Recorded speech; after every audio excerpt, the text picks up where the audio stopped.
Imagine changing your citizenship to access life-saving medical care, only to discover you've accidentally locked yourself out of your lifelong profession. Yeah, it is a devastating scenario. I mean, you make a choice for your health, and the side effect is losing your livelihood. Right.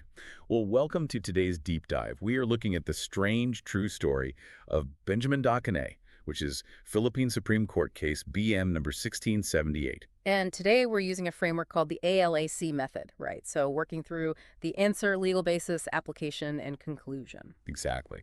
We want to digest this case and see what it reveals about the fierce, unforgiving demands of judicial ethics. So where does Benjamin Dacanay's story actually start? Well, it starts way back in 1960. That is when he was admitted to the Philippine bar, and he practiced law for decades. But in 1998, he moved to Canada to seek medical aid. Okay, and then he became a Canadian citizen, right, like in 2004? Yes, exactly. But then in 2006, the Philippines passed Republic Act 9225. That is the Citizenship Retention and Reacquisition Act. So he reacquired his Filipino citizenship. And naturally, he wanted to resume practicing law. I mean, it is his lifelong career. Right. So the core question for the court was, did he actually lose his bar membership when he took that Canadian passport? The A in our ALAC method, the answer. Exactly, the answer. And the court's answer was a definitive yes. Wow, okay. Let's unpack this a bit because it is like handing over a master key. Like, once you surrender the passport, you don't just lose the right to vote. Right, you lose access to all the rooms inside that country, basically. Including your professional license. Which brings us to the L, the legal basis. Yes. The Philippine Constitution strictly limits the practice of professions to Filipino citizens. So by operation of law, the moment he lost that citizenship, his privilege to practice law just evaporated. It evaporated. Man. Yeah, it underscores a really vital distinction in legal ethics. Practicing law is a privilege granted by the state.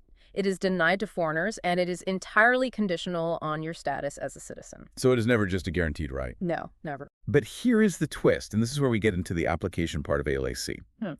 Under the law, when Dacanay got his citizenship back, the law explicitly states he is deemed to have never lost it. Right. Deemed to have never lost it. So if the law says his citizenship legally never lapsed, shouldn't his law license just snap right back into place?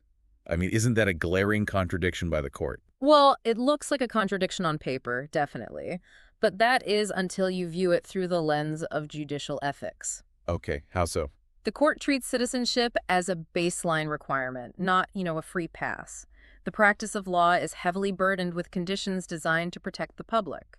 So seamlessly stitching your citizenship back together doesn't just magically restore your professional fitness. Exactly. It's kind of like a pilot's license, right? Yeah. If a pilot steps out of the cockpit for a decade and moves to another country, you don't let them fly a commercial jet just because they renewed their passport. Oh, that is a perfect way to look at it. They have to prove they know how the new planes work. The court essentially told Dacanay, hey, you have been out of the game. Relying on Canadian healthcare, living under Canadian law. Right, which means you are out of touch with local legal developments in the Philippines. So resuming practice isn't automatic. He had to prove his ongoing ethical and mental fitness. Which brings us to the conclusion. So how did he actually do that? Like, the court didn't just tell him to go away forever, did they? No. They laid out a specific path to restore his good standing. They divided it into administrative and ethical tasks. Okay, so what were the administrative ones? Administratively, he had to settle his debts to the state. So paying his professional tax and updating his union dues to the Integrated Bar of the Philippines. Which is basically just paperwork, really. Yeah, mostly paperwork. But the ethical hurdles are much higher. To address the gap in his knowledge, they forced him to sit through 36 credit hours of mandatory continuing legal education. Oh, wow. Because, well, Philippine law didn't just freeze in place while he was in Canada. Yeah, exactly. The law is always evolving. And there is one final requirement, which I think feels like the heaviest.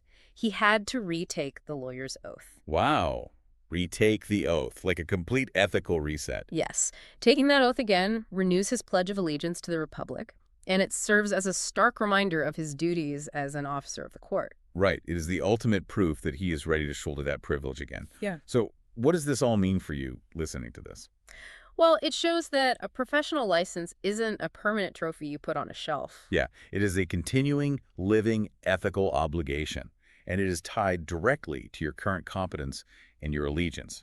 It really highlights how fiercely protective the state is of the legal profession. Hmm. You can't just put your ethical obligations on pause and expect the system to wait for you. Right.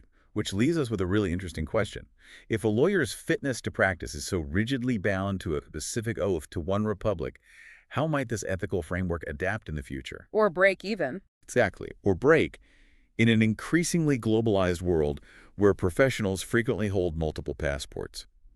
If you find yourself building a life across borders, you might just discover the old locks back home have changed. It is definitely something to think about. Absolutely. Something for you to ponder long after this deep dive ends.